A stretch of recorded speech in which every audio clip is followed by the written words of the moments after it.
Hello and welcome. I am Rohit Gautam. आज हम पढ़ेंगे एस्क्यूटरी सिस्टम। एस्क्यूटरी सिस्टम यानी एनिमल्स के शरीर में बनने वाले जो वेस्ट प्रोडक्ट हैं उसको कैसे एलिमिनेशन किया जाए, कैसे बाहर निकाला जाए, उस तंत्र को एस्क्यूटरी सिस्टम बोलते हैं। एस्क्यूटरी सिस्टम यानी एनिमल्स के अंदर जो बनने वाला वेस्ट मटेरियल यानी क्या क्या बनता है, जैसे कि अमोनिया है, यूरिया है, यूरिक एसिड है,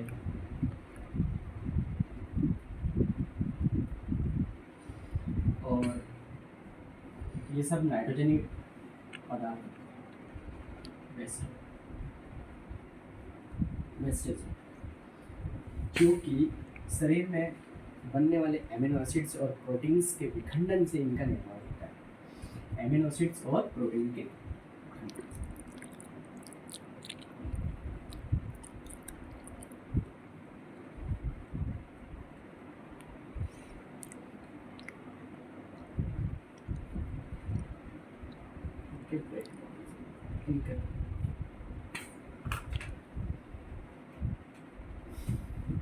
अब इनको शरीर से किस प्रकार से बाहर निकाला जाता है, तो उसमें टू टाइप्स की मेथड यूज में होते हैं, जैसे कि इजेशन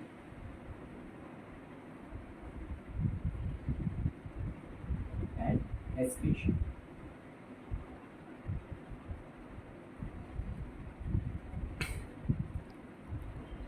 अब इन टू वर्ड्स का मतलब हमें समझना होगा कि egestion, what is egestion, what is excretion. सबसे पहले हम समझते हैं इजेशन क्या है। इजेशन वो चीज़ है जब हम फूड को इंटेक करते हैं तो stomach and small intestine and large intestine के एब्जॉर्प्शन के बाद जो वेस्ट मटेरियल बचा हुआ है उसको रेक्टम के थ्रू से जो बाहर निकाला जाता है वेस्ट मटेरियल, वो इजेशन कहलाता है। उसके बाद हम समझते हैं व्हाट इज एक्सक्रीशन क्या है। एक्सक्रीशन वो चीज़ है जो ब्लड के थ्रू,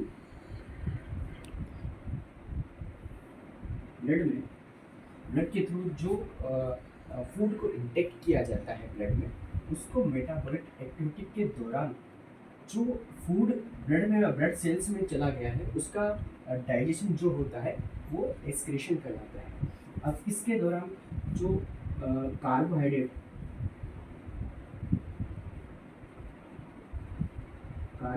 है, प्रोटीन्स है,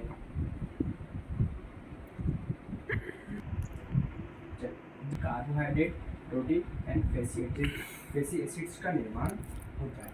अब ये देखते हैं कि अमोनिया, यूरिया, यूरिक एसिड कौन कौन से एनिमल्स में बनते हैं, इनके एग्जांपल वगैरह देखते हैं। तो देखते हैं कि ये कैसे इनका मेकिंग होता है, कौन कौन से एनिमल्स में ये बनते हैं, इसको देखते हैं।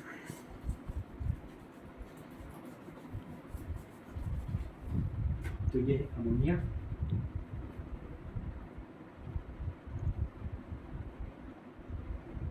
दूसरा हमारे पास है यूरिया, और तीसरा है यूरिक एसिड। सबसे पहले हम टॉक्सिसिटी की बात कर लेते हैं, यानी कौन ज़्यादा टॉक्सिक है।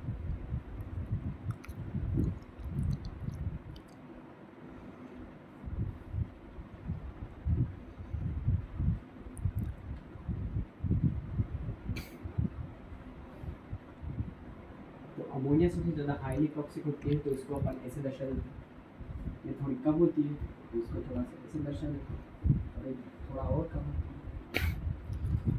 अब अमोनिया हाईली टॉक्सिक होने के कारण इसको लॉट ऑफ वाटर की ज़रूरत होती है कि ज़्यादा से ज़्यादा वाटर हो तब जाके इसको बाहर निकला जा सकता है, क्योंकि हाईली टॉक्सिक होती है। यूरिया थोड़ा सा कम होता है, इसको थोड़ा कम वाटर की ज़रूरत होती है, और यूरिक एसिड को बहुत कम ज़रूरत होती है। ये एक एडेप्शन भी है कि अमोनिया जिन एनिमल्स में निकलता है वो अधिकतर एक्वेटिक ही होंगे, क्योंकि उनमें लॉट ऑफ वाटर की ज़रूरत होती है। और यूरिया कम वाटर की ज़रूरत होती है, जैसे कि ह्यूमन और फ्रॉग वगैरह वगैरह। और यूरिक एसिड बर्ड्स में इनका एक एडेप्शन होता है कि जैसे बर्ड्स है, रेप्टाइल्स है और एम्फीबियन वगैरह है, तो यूरिक एसिड उनमें निकलता है। तो इनके एग्जांपल वगैरह देख लेते हैं अपन, जैसे कि एक्वेटिक एनिमल,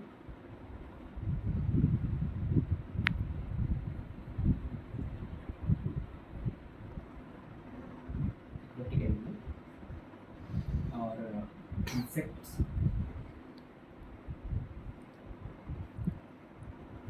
और टेडपोल लार्वा,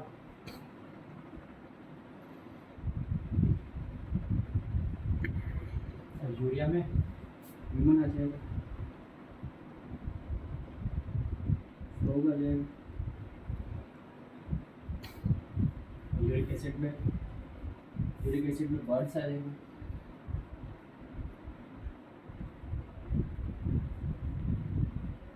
रेप्टाइल्स आ जाएंगे,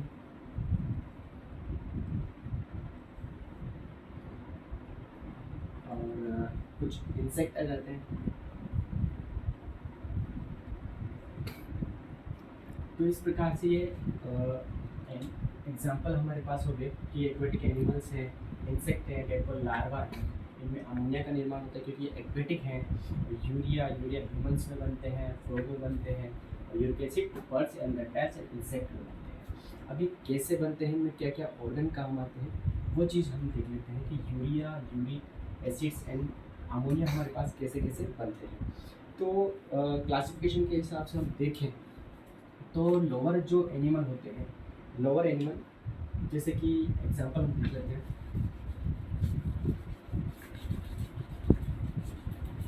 लीजिए एग्जांपल हम देख लेते हैं, जैसे प्रोटोजोआ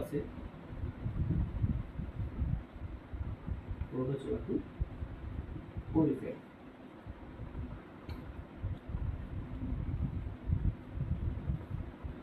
प्रोटोजोआ से कोरिफेरा, ये केवल इनमें कोई स्पेशल ऑर्गन नहीं होते ऑक्सीजन के लिए या एक्सक्रीशन के लिए।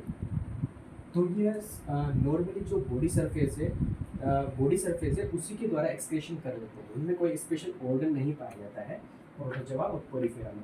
सबसे स्टार्टिंग जो फाइलम है वो है प्लेटियलमिंथीज। प्लेटियलमिंथीज से ऑर्गन स्टार्ट हो जाते हैं एक्सक्रीशन के लिए।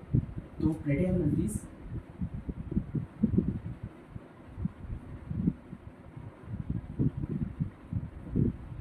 टू कोरिफेरा।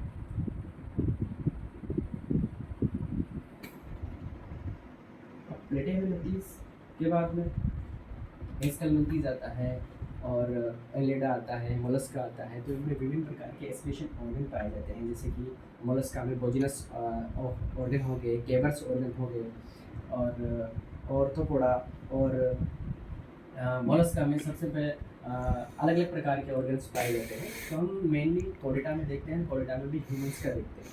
तो ह्यूमंस में अपने पास किडनी होती है एक्सक्रीशन सिस्टम में, तो किडनी के बारे में हम देखते हैं।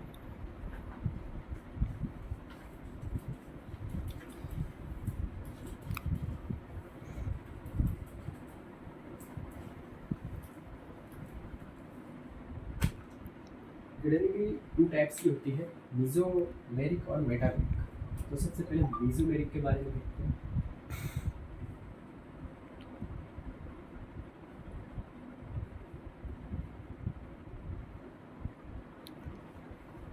दूसरी मेटामेरिक।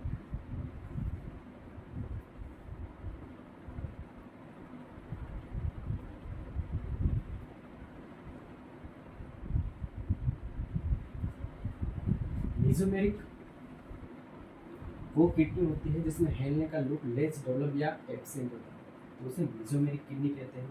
और मेटामेरिक किडनी जिसमें वेल डेवलप हेलने का लुक होता है, वेल डेवलप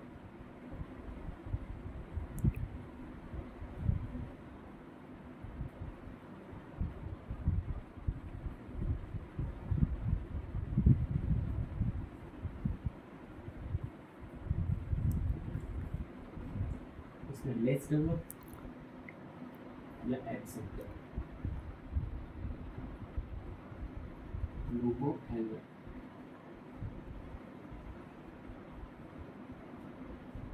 और इनके एग्जाम्पल भी देख लेते हैं।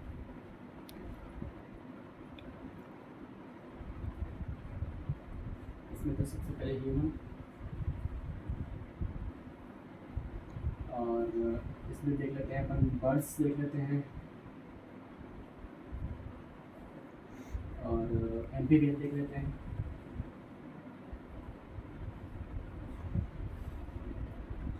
तो इस प्रकार से टू टाइप की किडनी हो जाती है, मेसोमेरिक एंड मेटामेरिक। अपन देखते हैं मेटामेरिक किडनी, इसमें क्या क्या से पार्ट काम आते हैं, कौन कौन से सिस्टम काम आते हैं, तो उसको देख लेते हैं अपन किडनी।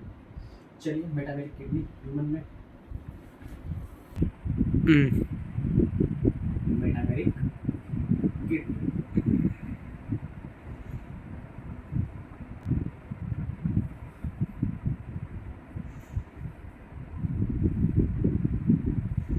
यानी वेल डेवलप होगी इसमें एंड निकल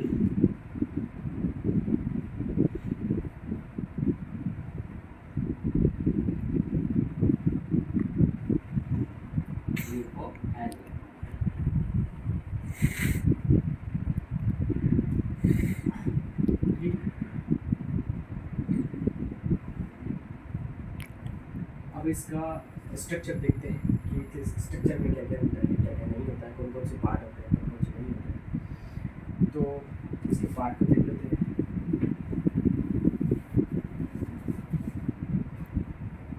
डायग्राम बना लेते हैं।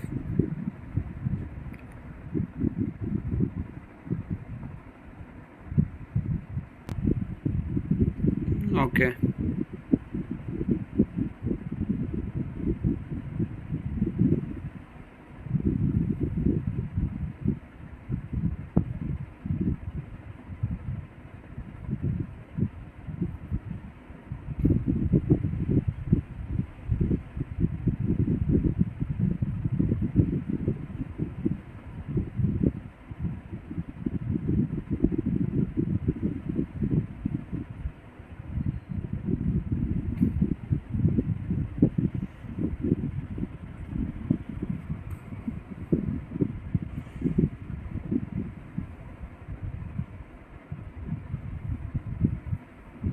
ये है किडनी।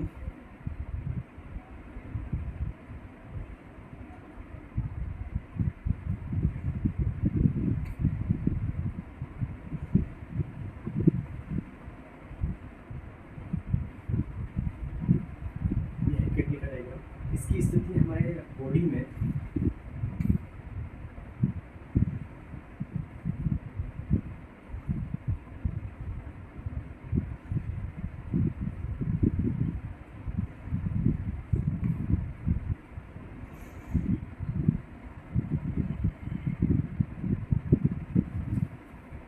इधर साइड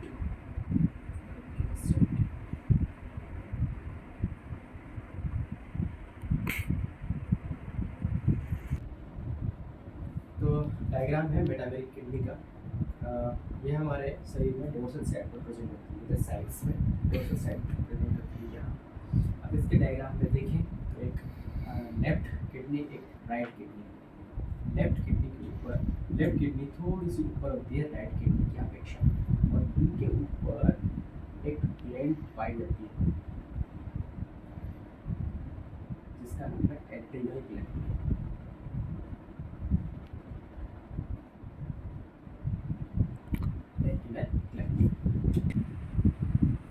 इनके ऊपर पाई जाती है ग्लैंड जिनका नाम है एड्रिनल ग्लैंड। अब लेफ्ट किडनी थोड़ी सी ऊपर होती है और राइट किडनी थोड़ी सी नीचे होती है। इसमें टू वेना कावा होती है, एक तो इंटीरियर जो ब्लड को लाती है और एक ब्लड को ले जाती है। तो यह किडनी में प्रवेश करती है यहाँ से, तो एक रेनल आर्टरी है जो ब्लड को लाती है और एक रेनल वेन है जो ले जाती है। और यहाँ से निकलने वाली एक ट्यूब निकलती है, ट्यूब लाइक स्ट्रक्चर निकलती है जिसे हम यूरेटर कहते हैं। यूरेटर आगे चलकर एक फिलेनुमा संरचना में जाकर मिलता है जिसे यूरिनरी ब्लैडर कहते हैं। यूरिनरी ब्लैडर आगे एक ट्यूब लाइक स्ट्रक्चर में खुलता है जिसे वेना कावा। जो वेना कावा इम्प्योर ब्लड ला रही है किडनी में। इम्प्योर ब्लड का मतलब है, इम्प्योर ब्लड का मतलब है उस ब्लड में नाइट्रोजनस जो मटेरियल है, गैसेस, वो होगा, प्लस अदर एंड वाटर। इनका प्योर ब्लड यानी मैंने कहा किडनी में लाई, और किडनी में लाकर ये 2 पार्ट्स में डिवाइड हो जाती है, जो कि अंदर रेनाल जो आर्टरीज है वो ब्लड को अंदर पहुंचाएगी, इम्प्योर ब्लड को अंदर पहुंचाएगी, और जो रेनाल वेन है वो जो किडनी के द्वारा छना हुआ जो ब्लड है उसको वापस बॉडी में पहुंचाती है। अब इम्प्योर जो वेस्ट मटेरियल जो निकला है किडनी के द्वारा वो ट्यूब लाइक स्ट्रक्चर यानी जो यूरेटर है उसके थ्रू यूरिथ्रा में पहुंचता है। यूरिथ्रा यानी यूरिनरी जो ब्लड है थैलेमोमा संरचना जो है यूरिनरी ब्लड वो उसमें पहुंचता है, और एक ट्यूब लाइक स्ट्रक्चर है यूरिथ्रा उसके द्वारा टाइम टू टाइम बाहर निकाला जाता है। यहाँ पर यह जो यूरेटर है उसका आगे का जो सिरा होता है थोड़ा सा मुड़ा हुआ होता है, वो इसीलिए मुड़ा हुआ होता है कि ब्लड को जब ब्लड में यहाँ पे ब्लड प्रेशर जब हाई हो, ब्लड प्रेशर जब यहाँ का हाई होता है तो वापस जो यूरिन इसमें आया हुआ है वो वापस नहीं जा पाए, इस वजह से सिरे जो आगे से थोड़े से मुड़े हुए होते हैं, और यहाँ पर टाइम टू टाइम जब प्रेशर पड़ता है तो यूरिथ्रा के द्वारा time to time signal brain को पहुँचा दिए जाते हैं, और टाइम टू टाइम यूरिथ्रा के द्वारा यूरिन को बाहर निकाल दिया जाता है। अब जो किडनी है वो हमारे शरीर में 12 थोरेसिक और 3 लंबर पर प्रेजेंट होती है, यानी जो रीढ़ की हड्डी का जो 12 नंबर की जो थोरेसिक है और 3 लंबर जो है वो वहाँ की स्थिति पर ये प्रेजेंट होती है। अब इसमें जो किडनी है वो किडनी में क्या क्या सिस्टम है क्या क्या नहीं है उसको हम देखते हैं कि ब्लड को किस थ्रू के द्वारा उनको प्योरीफाई किया गया है। तो इसमें विशेष प्रकार की संरचनाएं पाई जाती हैं, इसको नेफ्रॉन्स बोलते हैं किडनी की। अब इसको एक अलग से डायग्राम बना के समझते हैं, चलिए इसको अलग से डायग्राम बनाते हैं।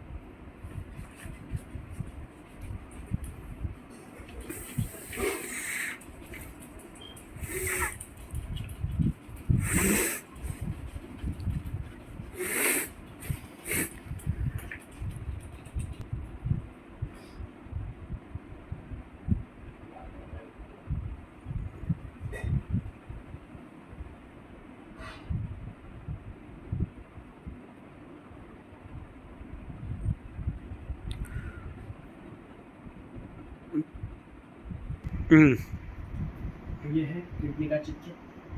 इसको सबसे पहले हम जब देखते हैं तो सबसे बाहर एक गोल लाइक स्ट्रक्चर दिखाई देती है जिसको हम कैप्सूल बोलते हैं। इस कैप्सूल के अंदर ही यह आवृत रहती है। इसके अंदर इसमें 2 पार्ट्स दिखाई देते हैं। सबसे तो बाहरी जब कैप्सूल के जस्ट अंदर वाला पार्ट होता है कोर्टेक्स, और कोर्टेक्स के अंदर वाला पार्ट होता है मेडुला।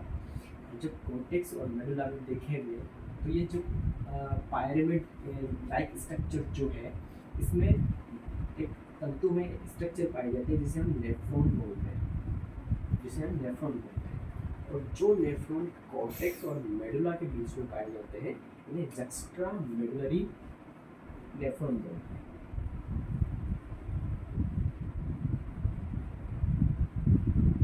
जक्स्ट्रा मेडुलरी कॉर्टेक्स और मेडुला के बीच में पाए जाने वाले जो नेफ्रॉन है उन्हें जक्स्ट्रा मेडुलरी नेफ्रॉन बोलते हैं। दूसरा स्ट्रक्चर हमारे पास आता है कि पिरामिड्स है। पिरामिड्स में नेफ्रॉन्स पाए जाते हैं जो कि लाखों की संख्या में होते हैं, और यहाँ पर ही ब्लड का प्योरीफिकेशन होता है। उसके अंदर हम जब देखें तो इनमें बीच बीच में स्पेस पाया जाता है।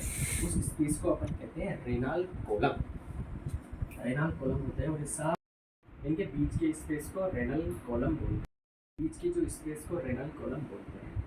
अब जब ये पिरामिड्स के टॉप वाले स्थान को पेपिला लाइक स्ट्रक्चर होती है इसलिए इसको रेनाल कोपला बोलते हैं। अब इसमें 2 आर्टरीज और वेन। एक आर्टरीज जो होती है वो अंदर की साइड जा रही होती है जो कि इम्प्योर ब्लड को ले जाती है। इम्प्योर ब्लड को ये अंदर ले जाती है, और अंदर जब इससे जाता है तो यहाँ पर प्यूरिफिकेशन होता है। प्यूरिफिकेशन ऑफ ब्लड होता है, और जो प्योर ब्लड है उसको वेन के थ्रू बाहर ले जाता है, यानी वापस बॉडी में भेज देता है, जिसको रेनल वेन बोलते हैं जाती है। और यहाँ पर ब्लड का प्यूरिफिकेशन होता है, और प्यूरिफिकेशन होने के बाद ब्लड को जो प्योर ब्लड है उसको वापस वेन के थ्रू बॉडी में पहुंचा दिया जाता है, इसको रेनल वेन बोलते हैं। रेनल आर्टरी के द्वारा इम्प्योर ब्लड को अंदर पहुंचाया जाता है और रेनल वेन के वेन इम्प्योर जो ब्लड हुआ है अंदर प्योरीफिकेशन हुआ है जो ब्लड का, वो जो प्योर ब्लड है उसको वापस बॉडी में पहुंचा दी जाती है रेनल वेन के द्वारा। ये जो पार्ट है, ये वाला जो पार्ट है जहाँ पर स्पेस दिखाई देता है उसको हम कैलिक्स बोलते हैं। अब यहाँ से जो एक ट्यूब लाइक स्ट्रक्चर निकलती है वो आगे जाकर यूरेथ्रा द्वारा यूरिन को बाहर निकाल दिया जाता है। अब इसको कैसे प्योरीफिकेशन होता है कैसे नहीं होता इसकी स्ट्रक्चर को आप देखते हैं, यानी जो कॉर्टेक्स और मेडुला वाले भाग में पाए जाने वाले जो नेफ्रॉन्स हैं उनकी स्ट्रक्चर को देखते हैं कि कैसे ब्लड का प्योरीफिकेशन हो रहा है और कैसे इनकी मैकेनिज्म हो रही है। तो उसके स्ट्रक्चर को अपन देख लेते हैं। तो हमने किडनी का डायग्राम देखा था। किडनी के डायग्राम में हम यहाँ जो पायरेमिड्स वाला जो पार्ट है उसको हम एक पार्ट को लेते हैं और जूम करके देखते हैं तो हमें कुछ ऐसी रचना दिखाई देती है। ऐसी रचना दिखाई देती है उसको हम कहते हैं नेफ्रॉन। नेफ्रॉन कहते हैं, इस रचना को नेफ्रॉन कहते हैं। तो यहाँ से जो पार्ट है ये पार्ट हमने जूम करके देखा है, इसको अपन नेफ्रॉन बोलते हैं। तो नेफ्रॉन की रचना में सबसे पहले हमें जो दिखाई देता है वो एक बाउल शेप है, बाउल शेप हमें दिखाई देता है, उसको बोवन कैप्सूल कहते हैं। बोवन कैप्सूल के अंदर जो ब्लड वेसल्स है, ब्लड वेसल्स का हमें गुच्छा दिखाई देता है जिसे हम ग्लोमेरुलस कहते हैं। यहाँ पर क्या होता है कि फिल्ट्रेशन छोटे छोटे पोर होते हैं, पोरोसाइट सेल्स बोलते हैं। क्या बोलते हैं? पोरोसाइट सेल्स बोलते हैं। तो इस पूरे पार्ट को क्या बोलते हैं? ये ग्लोमेरुलस। और यहाँ पे होने वाला जो फिल्टर है उसको बोलते हैं ग्लोमेरुलस फिल्ट्रेशन। ठीक है, अब इसमें एक ट्यूब एक तो ब्लड को लाती है और एक ले जाती है। तो ब्लड को लाने वाली एफ्लुएंट एंट्रीओल और ले जाने वाली डिफरेंट एंट्रीओल, टू टाइप्स के यहाँ पर ब्लड वेसल्स है। तो ये जो ब्लड वेसल्स है एक तो प्योर ब्लड को ला रही है और एक तो प्योर ब्लड को ले जा रही है और एक प्योर ब्लड को ला रही है। तो डिफरेंट एंट्रीओल में इम्प्योर ब्लड जो आ रहा है वो डिफरेंट ब्लड से जो इम्प्योर ब्लड आ रहा है वो डिफरेंट ब्लड के द्वारा यहाँ पर प्योर होकर डायरेक्ट बॉडी में चला जाता है। यहाँ पर इसकी प्रोसेस को अपन समझते हैं। जैसे इम्प्योर ब्लड यहाँ पर आया बोवन कैप्सूल, इम्प्योर ब्लड आता है और जो ग्लोमेरुलस फिल्ट्रेशन के द्वारा फिल्टर होता है। अब यहाँ पर कुछ मात्रा में जैसे कि साल्ट होते हैं, वाटर होता है कुछ मात्रा में, साल्ट और वाटर कुछ मात्रा में यहाँ से एब्जॉर्प्शन कर लेते हैं। बाकी जो पदार्थ बचे उसको आगे इस ट्यूब से आगे पहुँचाया जाता है और इस ट्यूब से पहुँचाने पर ये थोड़े थोड़े मात्रा में यहाँ से जो DCT यानी डायोलेट कॉम्प्लीटेड ट्यूब यानी डिसेंडिंग जो वाला पार्ट है उस पार्ट में से यहाँ पर एब्जॉर्ब कर लिया जाता है। फिर इसके आगे जैसे जैसे आगे बढ़ता है तो ग्लूकोज फैलने आता है। यहाँ पर ग्लूकोज का क्रिएटिनिन का आदि का एब्जॉर्प्शन होता है। फिर बाकी बचा जो वेस्ट मटेरियल है वो आगे PCT यानी प्रॉक्सिमल कॉन्वोल्यूटेड ट्यूब इसमें एब्जॉर्प्शन कर लिया जाता है। अब सब एब्जॉर्प्शन करने के बाद जो बना यूरिन है वो कलेक्टिंग डक्ट में चला जाता है। कलेक्टिंग डक्ट आगे जाकर ट्यूब लाइक स्ट्रक्चर में कनेक्ट होती है। ट्यूब लाइक स्ट्रक्चर कनेक्ट होती है जिसे यूरेटर बोलते हैं। यूरेटर बोलते हैं और इसको यूरेटर बोलते हैं, उसको यूरेटर बोलते हैं। तो आगे जाकर ये यूरेटर के थ्रू ब्लड में खुल जाती है और ब्लड में खुलकर यूरेटर को बाहर निकालती है। अब इस पार्ट में जो DCT और PCT वाला पार्ट है और जो लोग को फैलने वाला पार्ट है वो मोस्ट इम्पोर्टेंट पार्ट ये पाता है, क्योंकि यहाँ पर ग्लूकोज का, क्रिएटिनिन का, साल्ट्स का आदि का एब्जॉर्प्शन सबसे ज़्यादा होता है। तो यह शरीर में ऑस्मो रेगुलेशन बनाने का सबसे मोस्ट इम्पोर्टेंट पार्ट होता है। यहाँ